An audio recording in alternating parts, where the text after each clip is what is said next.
17 часот 33 минути, Пелагонија Надланка, попладневна програма на телевизија Орбис. Незино последно издание за оваа седмица во вториот информативен појас, како што веќе споменавме уште на самото отворање на попладневната програма, разговараме со првиот човек на јавното предпријатие Стрежево. Добар ден, ако не и добро вечер со оглед на временските услови за Маријан Геровски. Добро дојдовте во попладневната програма на телевизија Орбис. Добро ден, најдов, поздрав до вашите гледачи. Мора да кажаме за гледачите дека долго време ја договаравме средбава. Се чекавме нешто да се поклопи, или термините, или она што се ваши активности. Потому убаво што вака испадна веќе 4 месеци добри да истерате на функцијата директор на јавното предпријатие Стрежево, за на почеток да ни кажете, имајќи во предвид дека оние што, ако знаат, ако не знаете, веќе им кажеме, до сега сте работеле како градоначелник, па сте биле секретар во општина Битола, еве сега и директор на јавно предпријатие, кое што е едно од позамашните во Битола и во Република Македонија. Каде до сега било најдобро, во која кожа се чувствувате најдобро? Од два аспекти, која ми е најдраги, која е најодговорна. Значи, најдрага функција ми беше градоначелник на Бистрица, искрено. Тоа беше една институција која ја градевме буквално нула од 1996 година, па до 2005 година со нејзиното затварање. Меѓутоа, најодговорна функција е директор на Стрежево. Ова сега? Сепак се работи за една институција, на јавно предпријатие од кое што зависат многу работи, па и во држава, а не само во регионот. Рачунајте дека електростопанскиот систем зависи од тоа дали Стрежево ќе испорача вода на рек Битола или нема да испорача. Напојувањето на градот со вода за пиење зависи од тоа дали во месеците кога има недостаток водовод ќе испорачаме вода или нема да испорачаме. Меѓутоа и од други аспекти. Земјоделците, дали ќе наводнат површините или нема да ги наводнат. Приходот на 7-8 илјади семејства во Пелагонија зависи од Стрежево. Така да, од аспект на одговорноста, јавно предпријатие Стрежево, односно директор на јавното предпријатие е најодговорна функција. Се чини логична последица на она што би значело кариера. Во животот градоначелник најдагра, може би со не толку големи ингеренции или одговорности, па потоа секретар и сега рековме во Стрежево. После 4 месеци може да се сумираат вака впечатоците првични. Дали она што некогаш, предпоставам, сте си го имале во главата замислено што значи тоа хидросистем Стрежево се оствари, се реализира, или она што го гледате во самото предпријатие сосема поинако од она што сте го замислувале? Па добро, јас 15-16 години сум корисник на тој систем, така да од аспект на корисник ми е познат системот, меѓутоа од аспект на управување со системот можам да кажам дека она што го слушав и што го гледав порано, го памтевме јавното предпријатие Стрежево како институција која што покрај водоснабдувањето ни е возможи да се капиме на базенот Довлеџик, ни возможуваше да скијаме горе на Нишеполе и сега наеднаш работите беа променети. Уште со првиот ден на моето доаѓање тука си ги поставив прашањата зошто Стрежево да не биде на нивото на тоа што било некогаш. Атрактивно предпријатие кое покрај основната дејност, водостопанската дејност и обавува и други дејности. Во меѓувреме се смена и доста закони, дејностите на јавните предпријатија се сведоа на само основната дејност. Меѓутоа, тоа беше предизвик овие 3-4 месеци, се занимаваме и со тоа да се обидиме некои од тие дејности, да ги вратиме назад и да профункционира Стрежево во полн сјај како некогаш. Така да во дел од тоа и успеавме. Вообичаеното и не многу популарно прашање за релативно нови директори е каква ситуација најдовте во Стрежево? Дали она што го слушавте за тоа што и како Стрежево прави и работи, соодветствува со она што таму го сретнавте? Обично не зборам за тие што бе претходно, ми дајде неколку реченици. Пред да го разрешат, односно пред да дојдам на функцијата директор, претходниот директор многу често излегуваше на пресконференции и кажуваше како идилична, прекрасна атмосферата во Стрежево, се е регулирано, решено, и искрено не беше така ситуацијата. И дојдовме во една ситуација каде што нула ќе почнеме да ги градиме работите, меѓутоа и не од нула, туку од минус нула, заради тоа што имавме одредени долгови кои се уште ги враќам и се надевам дека за 2 до 3 месеци јас ќе дојдам до ситуација да повеќе јавното предпријатие Стрежево нема обврски. И сега доаѓаат веќе приоритетите на јавното предпријатие Стрежево, што понатака и кои се приоритетите на јавното предпријатие Стрежево, во смисол во кој правец ќе го развиваме. Нормално, како основна дејност на јавното предпријатие, рековме дека водостопанската дејност и тука се главните наши активности за да подобриме системот за водоснабдување. ние водоснабдуваме негде околу 20.000 хектари површина, од кои 10% заради старата мрежа и не функционираат. Направивме некои пресметки и констатиравме дека само тие 10%, односно 2000 хектари кои треба да ги обновиме за да функционираат, ќе ни треба некаде околу 60 милиони денари. И главниот фокус на активности ги насочиме во тој правец, меѓутоа и во правец на контрола и регулација на цел систем. Тој е еден проект кој сега го припремаме и со кој што планираме да аплицираме кај некои фондови или евентуално во управата за водостопанство, вредност од околу 500.000 евра, која што ќе ни овозможи да следиме буквално цела количина на вода од изворите на реките што ги зафаќаме, па се до крајниот потрошувач, да имаме контрола каде се троши водата, каде имаме загуби и така натака. Така. Водоснабдувањето нема да го биде без Стрежевското езеро. Неодамна имавме и изјава од вас, откако неколку пати во Ало, сакам да кажам, се бува граѓани за кои што ние не можевме на лице место да регистрираме дали е тоа така, но и релативно е дали е и колку е полна акумулацијата Стрежево. Каква е состојбата со Стрежевското езеро? Од хидролошки аспект, ова 2013 година, 2014 година е многу лоша. Немаше врнежи од снег, односно имаше многу мали врнежи од снег, меѓутоа и немаше ни дождови доволно. Се надеваме дека до 1 јуни, додека ја собираме таа вода од сливот на Пелистер, ќе има доволно и врнежи од дожд, бидејќи од снег не се надеваме повеќе дека ќе има врнежи, мада вчера се случи неколку сантими на Пелистер. Како да ви кажем, во моментов имаме 40 милиони во акумулацијата, капацитетот на акумулацијата негде 117 милиони, да почнеме да размислуваме за водоснабдување на корисниците во земјоделието, ни требаат негде минимум 60 до 65 милиони. Овие 40 милиони се спланирани така да 12 милиони мораме да ги имаме, 12 милиони метри кубни вода мораме да ги имаме за рек Битола, односно за индустријата, а 5 до 6 милиони ги чуваме за водоснабдување на градот Битола, за вода за пиење. И сега остануваат тие 20 на 15 на милиони кои не се доволни за да почнеме да работиме со земјоделците, меѓутоа се надеваме. И други години имале овој период околу 40-45 милиони во езерото вода, меѓутоа тоа било во ситуација кога наредните месец-два се топел снегот од Пелистер и се полнела акумулацијата. Сега, за жал, не е така. Рек Пелистер, го споменавте, јавното предпријатие Водовод, земјоделците исто се дел од приказната, која што значи финансиски инпути и импликации врз јавното предпријатие Стрежево, инаку во надлежност на Република Македонија, на владата на Република Македонија. Во услови кога во стопанството често можеме да слушнеме кој на колку кому должи, владата самата должи, па излегува на пресконференции, вели подмирени си или ќе бидат подмирени долговите тогаш и тогаш. Како би кај вас наплатата и функционирањето барем на тој финансиски аспект, кој што претпоставам од таму па значи многу други реализации на проекти или зафати кои што ги имате во Стрежево? Па добро, како што реков, јавното предпријатие Стрежево ова повеќе дејности. Покрива стопанската дејност. Рековме дека дистрибуираме вода на земјоделците, на рек Битола и на јавното предпријатие Водовод. Ние исто така произведуваме и риба. Имаме сопствени рибник, од кој што реализираме некоја добивка.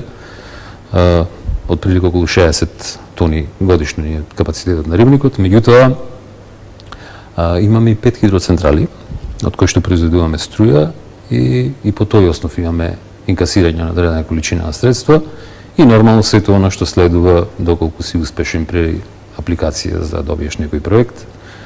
Наплатата во однос на земјоделците и во однос на рек Битола и Водовод ни е доста висока. Значи со рек Битола имаме еден договор кој што се почитува до крај, значи 100% на наплата, исто индустријата. Со Водовод имавме некои нерешени обврски во минатото кои за жал дојде на суд и пред неколку дена се ги имаше епилог целата работа, меѓутоа и со нив немаме некој проблем во однос на тековното плаќање. А што се однесува во однос на процентот на наплата кон земјоделците, тој е релативно висок. Ево за 2013 година тој е негде 92%, што е просек во Македонија и исклучително висок. Се надеваме негде до мај месец да биде над 96-97%. Ги споменавте 5 хидроцентрали. Петтата работи? Или што се случува? Знам дека имавте некои проблеми со документација или со нешто слично. Петтата хидроцентрала се уште не работи, односно имаше дозвола за пробна работа. Во моментов имаме процедура за вадење на повластена тарифа, односно фидинг тарифа, популарно наречено, која што ќе ни овозможи испоручената струја да се добива по цена 2-2,5 пати повисоко од регуларната цена. Заради обновливите извори на енергија. Заради зелената енергија и така натака. Иначе во однос на изградбата на хидроцентралата, петтата хидроцентрала, така наречена експлоатационен минимум, имаше одредени нерегуларности кои во моментов се обидуваме со изведувачот да ги договориме, доколку ги договориме, доколку си ги отстранат аномалиите во однос на изградбата на системот, за нас ќе биде прифатливо, доколку не одиме на суд. Така. Го споменавте исто и производството на риба.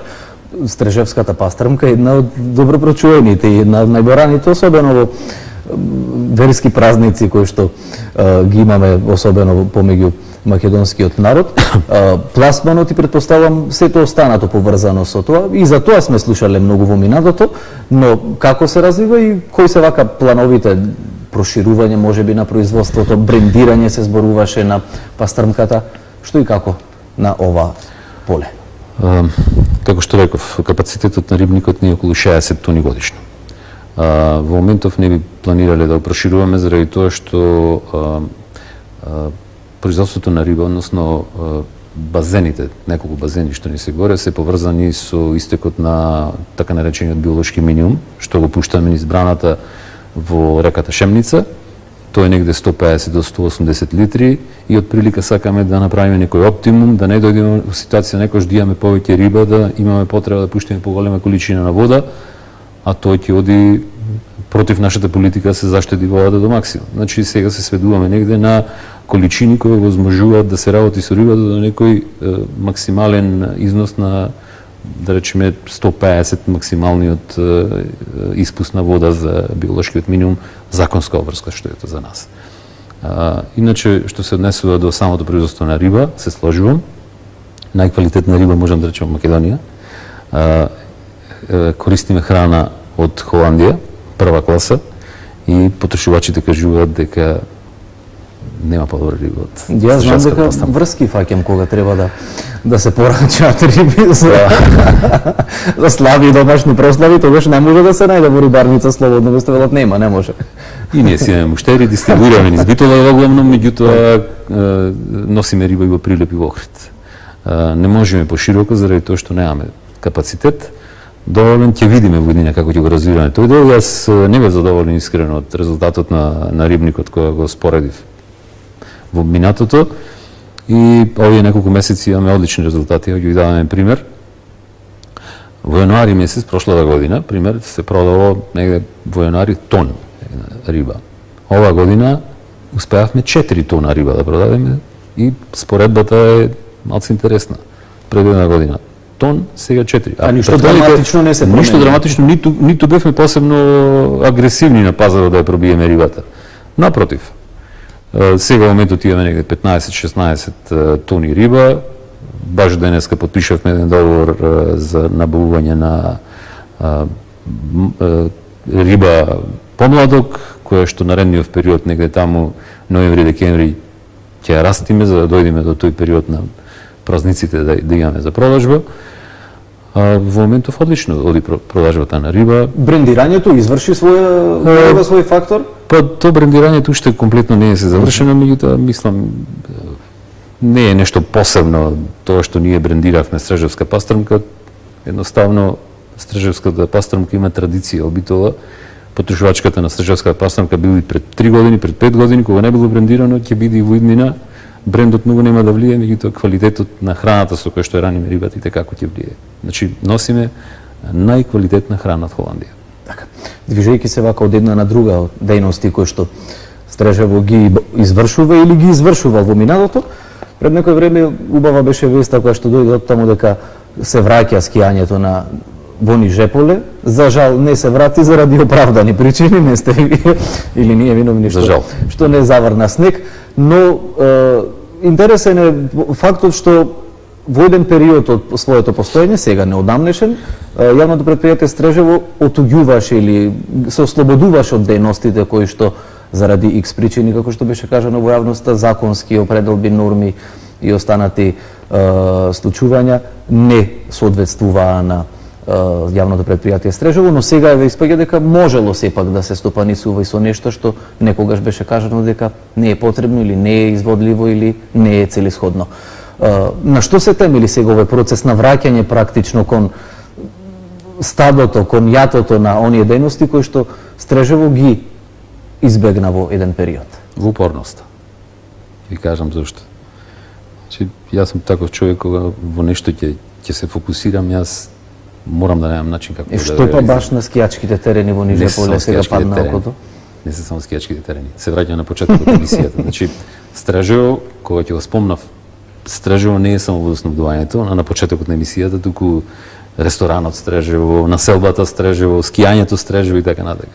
Првото прашање... Па може би и навистина последно ќе беше водоснабдувањето на регбитола со вода од Стрежево. Да правите анкета, веројатно голем дел граѓаните не имат појма дека Стрежево дистрибуира вода до регбитола.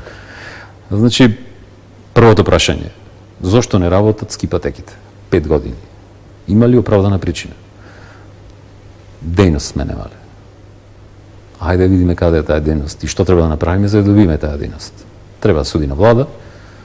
Јас се обидов на неколку други работи, ги собрав професорите по физичко, им рековме дали сте вие заинтересирани да се обидиме максимално заеднички да издействуваме да имаме скијање. Ево, тој ќе го направиме под пластот на потребата за школскиот спорт. Одличен одзив имаше, меѓутоа на крајот повторно сите велеа немојте да правите додека не се добие документ заради тоа што една повреда ако има горе на Пелистер, после цело викање ги види по тебе. Пративме до владата едно барање и ме викна, образложивме еднаш на генерален колегиум, еднаш на економски систем и последно на влада. Многу коректни беа заради тоа што образложивме зошто ни е потребно битола, зошто имаме потреба да не понудиме нешто таму, а за истата потреба да одиме Грција, а го имаме тука во близина. И во принцип нешто што го имаме да не работи ми пречи. Ајде да се обидиме, да го активираме, ако можеме, ако не, да бараме некој друго чаре. Таму 5 години седи, не го работат. И успеавме во тоа, успеавме да го ставиме како дејност во статутот на претпријатието. Оваа година, како што рековте, за жал немавме снег, иначе бевме спремни, но дополнителен мотив и дампинг цени. Оваа година сакавме 100 денари дневно скијање нека биде. За децата веројатно ќе беше без пари. Ја отворивме чеѓилницата и се уште таму работи. Чај без пари делиме. Се со цел да му понудиме на градот една алтернатива, луѓето додат кон Пелистер да дишат воздух, па ако сакате како алтернатива на опожарениот дом, Копанки, кој за жал се уште не е реконструиран. Сега луѓето сабота недела имат алтернатива, може да си одат горе, си прошетат со децата, веќе тоа го прават. И јас сум многу задоволен кога ќе одам во сабота недела, кој ќе видам фамилиарни луѓе како со децата си шетат горе. Тоа што времето не беше наклонето, временските услови сезонава, годинава, веројатно дополнителен мотив за така и наетчија човек како вас, следната година, зашто да не и вештачки снег? Немој наетчија. Во позитивна смисла. Упорен. Упорен, да. Може ли такво нешто да се очекува? Не сме размислували за вештачки снег, но сме размислували за нешто друго. Ме интересираше архивата, поврзана со скијањето на Пелистер. И многу често експлоатирана тема Орлови бари, Орлови бари, Орлови бари. Постарите битолчани сигурно ќе се сетат. Тоа беше еден ентузијастички проект кој битолчани, односно луѓето кои биле на Стражево, на извршен совет на времето, го актуализирали и се обиделе да го реализираат. Имено од 70-тите години навака правени се 3 студии за развој на туризмот на Пелистер, вклучувајќи го скијањето. Скијањето, значи, како основна дејност. Јас ја гледав и едната студија изработена од швајцарците, и едната студија изработена од словенците, и уште една студија, не знам, од австрици изработена, И сите кажуваат дека потенцијалот на Пелистер и географската поставеност и снегот на Пелистер како најюжна планина со алпски карактеристики е идеален за развој на скијањето. Што направивме? Собрав одредена група на ентузијасти од Битола, вработени во јавното предпријатие Стражио, меѓутоа и архитекти во нашата институција. И направивме сублимирање на сите тие студии и ги испративме што се нуди во секој. Така да го речеме. И сето тоа го сублимиравме на едно место и ги испративме на повеќе институции. И не би сакал овој период тоа да се експлоатира, да не се свати дека е тоа политички памфлет пред избори, меѓутоа тоа е проект на кој што Стражево наредниот период ќе се фокусира и ќе биде досадно упорен за да го реализираме фаза по фаза. Конечно, ќе бидете сведоци. Она што го слушавме токму во овие вакви предизборни периоди. Официјално објавување. Орлови бари сме го слушали порано. Добро, да стигнеме до Орлови бари е стварно преоптимистичкиот период, меѓутоа она што го гледавме на терен и што го разговаравме со искусни планинари, со архитекти, со директорот на Националниот парк, луѓе од министерствата, мора да се шириме етапно. Така, чекор по чекор, доволно да се почне од некаде, да не биде и она што ние, во како што моментот. ви реков, ќе бидеме многу настојчиви за тоа. Освен скијачките патеки ниже поле, што станува со објектите во кои што своевремено се сеќавам сме оделе на свадби, на веселби, кои што исто не знам колку време и колкав период наназад така трулат и седат. Ќе се вратат и тие ли во функција? Дозволува ли статутот сега нов тоа да се случи? Или ве како американците менувате устави како што има потреба? Една од последните одлуки на владата во овој состав беше враќањето на објектите на поранешниот зимско-летен туристички центар Нижеполе во владење на јавното предпријатие Стражево. Имено 2010 година со одлука на владата по барање на управниот одбор на јавното предпријатие Стражево, населбата беше издвоена како посебен трговски субјект, кој планот било дали да се даде на продажба или по пат на јавно приватно партнерство или не знам како сестринска фирма во склоп на Стражево да продолжи да функционира. Како тоа се направило, така наредниот ден веднаш петиции од сите вработени да се вратат во Стражево, бидејќи никој не веруваше дека тоа ќе работи понатака. И имавме на ситуација каде што 4-5 години таму имавме само обезбедување и тие објекти не работеа. И како што ви реков, по принцип, не можем нешто ако го имаме да не работи, се обидевме и тој дел да направиме нешто. Значи, која е нашата идеја? Прво, веќе сега почнахме постапка за пресметкованата вредност на објектот. Како комплекс, колку кошта. Тоа не е и законска врска. Тоа ќе го прави Бирото за судски вештачење од Скопје. После тоа, планот ни е дали да видиме по пат на јавно приватно партнерство, ќе најдеме некој заинтересиран да вложи таму и да го ставиме во функција, повторно како дејност угостителство и туризам, или ќе одиме на продажба. Не би можел сега да разговарам за варијантите додека не ја добиеме вредноста на објектите, меѓутоа дефинитивно од овој комплекс кој порано беше населба заедно со скипатеките, ќе ги издвоиме скипатеките, тие во секој случај ќе ги задржиме за Стражево и ќе ги работиме и наредните години, а овој комплекс веројатно или ќе го продаваме или ќе го нудиме на јавно приватно партнерство, ќе видиме во зависност од заинтересираноста. Во секој случај нема да останат така како што во моментов седат празни и веројатно руинирани претпоставки. Тоа ви гарантирам. Тоа ви гарантирам дека ќе најдеме начин тоа да функционира. Поврзувајќи ги рибите, производството на риби во Стражево со објектите кои што веќе не ги стопанисувате, една парадоксална ситуација во Битола, човек не може кади како да оди на риба, освен во Бабино до Демирхисар, а ги имаме, рековме, стражевските пастрмки, најдобрите на пазарот, но не може да ги јаде во ресторанот Довлеџик. Што ќе правиме со ресторанот Довлеџик? Заедно со се базенот. Една од дејностите која бевме упорни и ја добивме, и не беше лесно да се добие, е управување со спортски објекти. Тоа го баравме од една единствена причина, да можеме легално да управуваме со комплексот Довлеџик. Комплексот Довлеџик се состои од базен, ресторан и не знам дали сте виделе над базенот каде што е уште една хидроцентрала се наоѓа еден комплекс во кој што сега се стационирани 2 тениски игралишта, едно ракометно игралиште, не знам, и мал базен. Ние сакаме цел тој комплекс да го развиеме и наредниот период ќе бидете сведоци дека буквално тежиштето во летниот период ќе се префрла таму.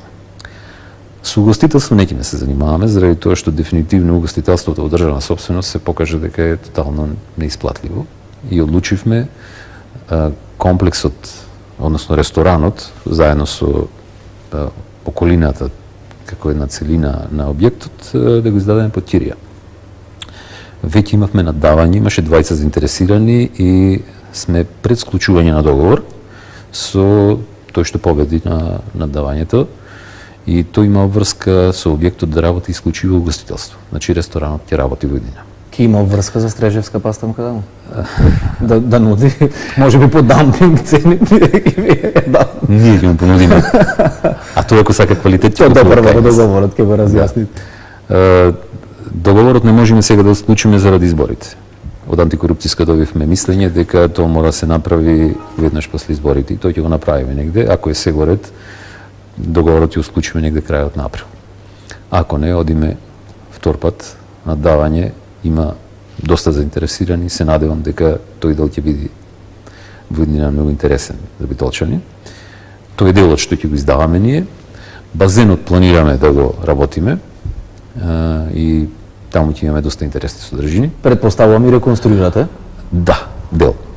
Меѓутоа, и на пресконференцијата што ја спомнавте, ние спомнавме дека тој дел околу базенот, односно користењето на сегашниот базен ќе биде секундарна дејност, бидејќи примарна дејност на базенот е компензација, односно компензациониот базен, буквално во летни периоди кога имаме потреба при наводнување, недостатокот на вода во мрежата го надополнуваме со количината на вода во базенот, така да многу често ни се случува да флуктуира базенот 30 до 50 сантими, али тоа после се надополнува со водата што доаѓа од браната и така функционираме. Меѓутоа, нашата намера беше делот над базенот, на околу 5-6 илјади квадрати, да го развиеме во некои нови содржини. И тие содржини ги дефинираме. Ангажиравме архитекти за да ни дадат еден идејно идејно решение како архитектите го гледаат тој простор.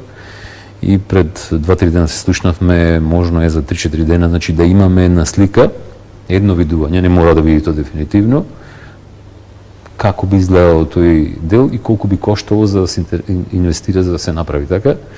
Тој ќе го задржиме за некоја наредна емисија, се надевам дека ќе бидете пријатно изненадени како Стрежево го замислува тој простор, а 2015 година како ќе го направи тој простор.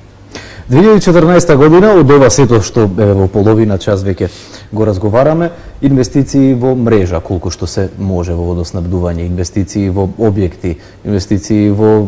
Ајде, кај рибите немаме преголеми инвестиции, таму не споменавме.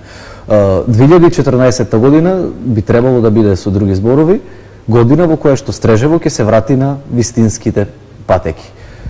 Што и како ќе биде во годината што следува реализирано според вас? Кои се очекувањата? Па очекуваме да вложиме во сите овие дејности што ги спомнувавме. Значи, во водостопанската дејност кажавме дека главен акцент ќе ставиме покрај во вложувањето во мрежата и реконструкција и на каналската мрежа, односно на алиментациониот канал и главниот канал, бидејќи таму имаме некои проблеми, ни се јавија неколку свечишта кои години назад не се реконструирани, а се многу битни. Не дај Боже да дојде некоја хаварија, тогаш веќе цел систем отпаѓа. Вложувањето ни и во рибникот, намерата да го современиме таму, што вели еден колега, ние ништо друго не треба да направиме, туку да ја внесеме науката во рибникот и тоа ќе го направиме и го правиме. Вложувањето ни се и во дејностите како спорт и рекреација, хидроцентралите, не го спомнав тоа, во комплексот хидроцентрали предвидена беше уште една хидроцентрала, тоа е хидроцентралата Лера, која се наоѓа на алиментациониот канал. Меѓутоа, цената на коштање на таа хидроцентрала е релативно поголема во однос на овие другите, 6-7 милиони евра и веќе се спремаме да одиме за објава по пат на јавно-приватно партнерство да ја градиме. Не ќеме да се задолжуваме со кредити, бидејќи ако веќе тоа го правиме, сакаме да го насмериме, да го усмериме кредитот во реконструкција на мрежата. И сите овие дејности што претходно ги спомнав, вложување во Довлеџик, во базенот, евентуално аквапарк, се дел од нашите планови, меѓутоа и многу други планови, што не би сакал сега да ги откривам, али амбициозни сме многу. Енергијата не држи се уште. Стражево ќе биде хит 2014, се надевам 2015 уште повеќе. Јас се надевам дека ќе биде така, дека ќе пишуваме и за убави работи во Битола, еве кој што ќе ги реализирате полека. Успешна работа, господине Геровски. Понатаму, на пресконференции се надевам во други информативни изданија на телевизија Орбис се гледаме со, еве рековме, новини кои што навистина за градот и за јавното претпријатие Стрежево ќе значат и тоа како. И благодарам, ќе се потрудиме да ги исполните очекувањата сега. Новитети. Вака презентирани во јавност, сега ќе бидат очекувања веќе на јавноста. Па добро, ова сега што го правевме беше првиот чекор. Така. Ја поставивме базата, сега надоградуваме. Секое добро. Ви благодарам. Ви благодарам многу. Почитувани гледачи, тука е крајот на денешното издание на попладневната програма Пелагонија на дланка. 5 минути или 15 веќе, имајќи во предвид дека на 10 минути до 18 часот обично завршувам.